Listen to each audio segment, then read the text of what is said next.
official, let's say the public official in my case, conflicts with the national interest. To this date, they have not been able to identify the conflict. Now, the only aspect of it that I heard, which makes no sense, and I think it's Harold Lovell who suggested that I may have negotiated concessions with Mr. Singh. But he knows better. Now, what the cabinet of Antigua and Barbuda did, they approved a license for Mr. Singh and his group to operate a special economic zone. The act was passed in 2015 or 2016, somewhere around there, years before Singh came on the scene. The act is very specific as to who is eligible for a special economic zone. You have to have an extremely large tract of land, at least 500 acres, and you must pay, I believe, $500,000 for the license. Having satisfied those requirements, we're duty bound to give Mr. Singh the license. And Prime Minister, wait, don't go yet. The license itself, well, not the license, the act itself determines the concessions that the investor gets, not the cabinet. The law that we passed back in 2015, 2016 is what determines what concessions the investor gets.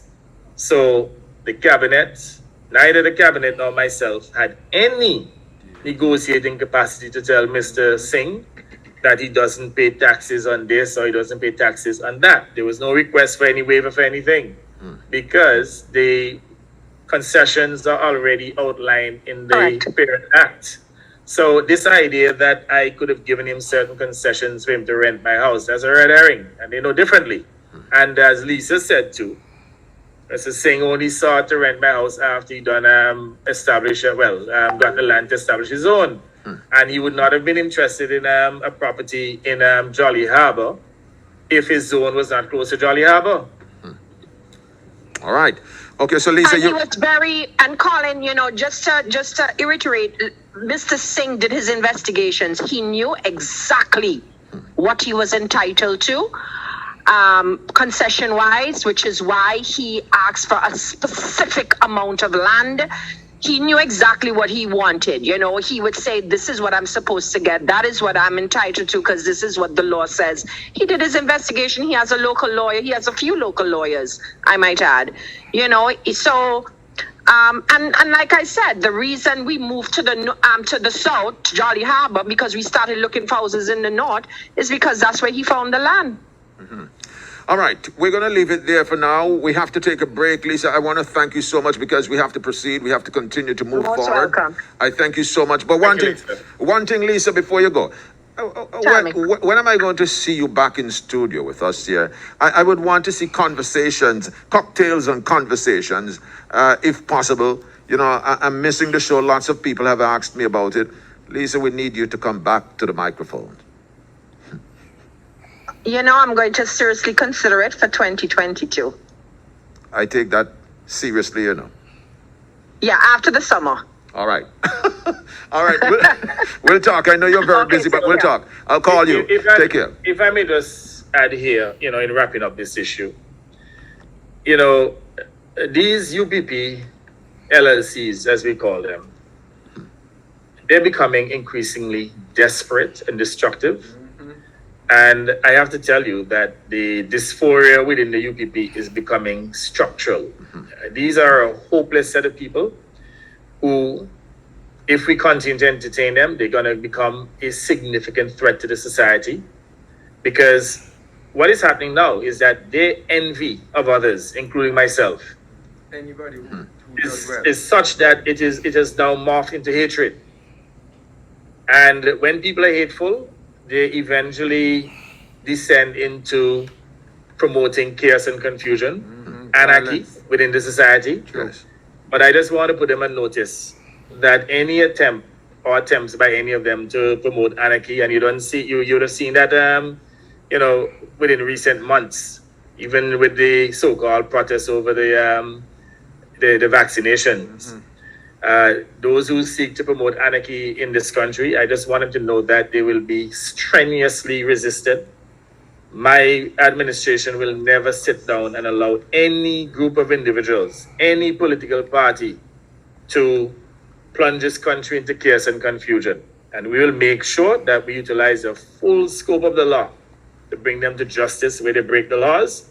And we expect law enforcement to do their work. Is it like when they had that unjustifiable attempted march, and then they tried to literally subdue the police so that they can march illegally and mash up the place, and the police disperse them? We support that type of behavior. We have to maintain the peace and tranquility within the country. This country must remain a safe place for all of us. And we're not going to allow a bunch of losers to mash up this country and to plunge it into chaos and confusion, to plunge our country into anarchy. Now, something I want to say here in terms of investments, because, many of our people are risk averse. There are plenty of people in this country who can invest in a property to rent. And the truth is, we don't have a lot of local Antiguans who are, doing these luxury properties for rent. And there are lots of them who have millions of dollars in the bank, hundreds of thousands of dollars in the bank, but they're risk averse.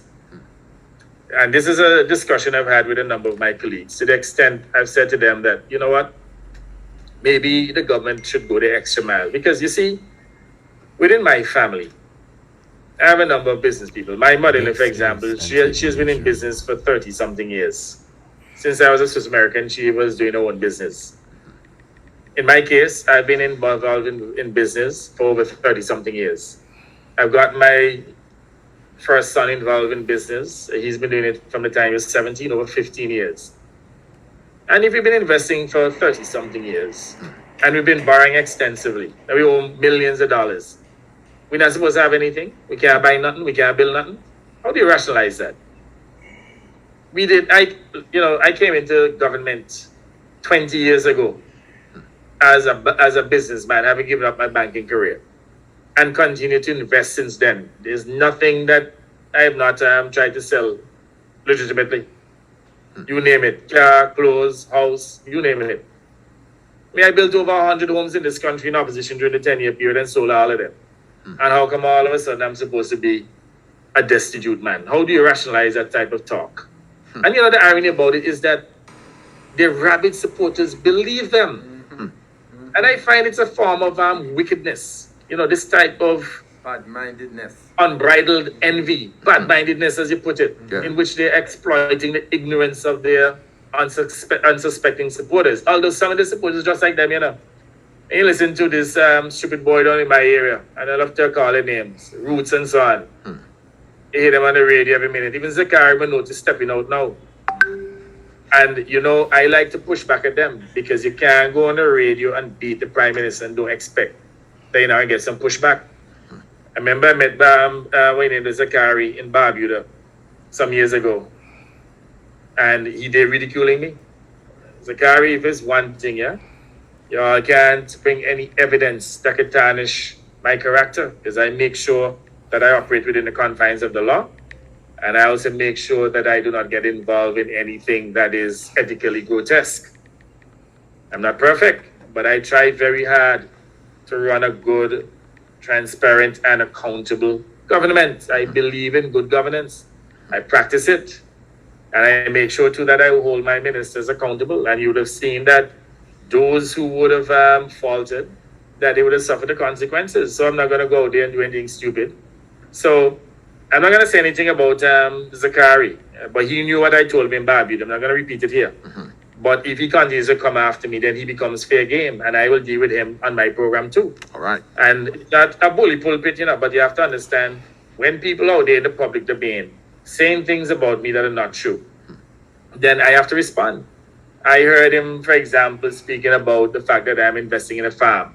I'm now I'm a minority shareholder, no longer majority shareholder in the farm. But if I didn't start to invest in that farm, the two others who are investing with me now would not put in $1. Because when I started to clear that area, it was so heavily forested and dry that it would not have made any sense. It's only after I cleared the area and put in the infrastructure and build the dam and so on that people now see the value of it. And I even have others who now approach me to investing it, and I said to them, we can't accommodate too many partners. But they can't see beyond their nose. And one of the things that I wanted to do was to use my influence as a prime minister of this country to increase agricultural production, to increase food production. I did it with the backyard gardening during the heightened period of COVID in 2020. A lot of people followed and are still doing it. And I said that I'm going to move from the backyard gardening to a commercial farm. And you all know, my word is my bond, and I'm going to find somebody to get it done. I got it done, and now others are following. And I want to encourage people to invest in that sector. So, Zachary, when you're all trying to be critical of me, and talk about conflict of interest, I'm not utilizing any public facilities. I mean, let's go back to the issue there of the house at Jolly Harbour. Where is the conflict? I'm not to say that by renting the property that I have to utilize government's time to go and maintain the property, and when I should be doing government's work, that I'm there maintaining the property so I can rent it. I mean, I'm paying for my utilities, government are paying for the utilities. Where is the conflict? I mean, do they understand what a conflict of interest means? And by the way, wherever there's a conflict of interest, what should happen here is for my detractors and even those who care about me to point out, okay, look, there's this conflict. Prime Minister, you need to resolve the conflict, and this is what you could do to resolve it. But there's no conflict. I mean, and what I think, evil thinks what evil does. Because what used to happen under the UPP, for example, they used to give contracts to get kickbacks. Mm-hmm. They used to waive duties and taxes of business people for kickbacks. I mean, I told you all earlier and bright. Interfere in the tendering process. Individuals of a particular, certain business people of a particular extraction used to come to my office and offer me $20,000 and $30,000 in a brown paper bag to waive duties and taxes. I tell them, come out my office. In dialect, come out my office. One of them decided he not move. Let me tell you something. He have more money than you know. Come out my office. Because he did telling me who used to give kickbacks, and they would sign it off. Prime Minister, this is what they used to do for me. I said, come out my office, man. I have more money than you. And let me tell you, none of them can stand in my shoe when it comes to good governance. And I just hope that the Lord will help me to continue to stay the course. So I'll never do anything to, let's say, undermine the integrity and the legacy of the Antigua and Barbuda Labour Party and this great country. I remain totally committed, but they must stop fooling the people. Mm-hmm. How can $50,000 a month rent This is Antigua Newsroom. give me and my family all opportunities in the country? We have a $4 billion economy, and if I get $50,000 out of it, you know how much that'd be? It is 1,000th of 1%, 0.001%. You got the math there, Senator? Of course, I'm quick at that. I got that. They just want to fool people and tell people that, Prime Minister making all the money. But guess what? I was making money in opposition to make more money than all them in opposition. Because I have investments, and I'll continue to make more money than them in government. And even if they get back in government, we still make more money than them because they didn't invest in nothing. And PM, don't forget. They invest in big split, big head. They invest in hairy bank. Okay. You love investing in real estate. All right. If I want to me, that's your problem. We're gonna leave that there for now. And PM, don't forget that they used to bullywag the tenders board to get their way. Circumvent. Mm-hmm. In fact, you guys circumvented any process here. I had no discussions with Mr. Singh. I wasn't hustling to rent the property. All right. But even if I was hustling to rent it and I rented it, it's mine. Mm-hmm. It belongs to government. No government money is involved in it. So where is the conflict? You may want to play the clip there with Harold Lovell. I mean, I know that we don't want to go on and on, but people must understand. Okay, what we're going to do, we're going to play the clip, and then we have to take a break. And when we come back from the break, Lisa.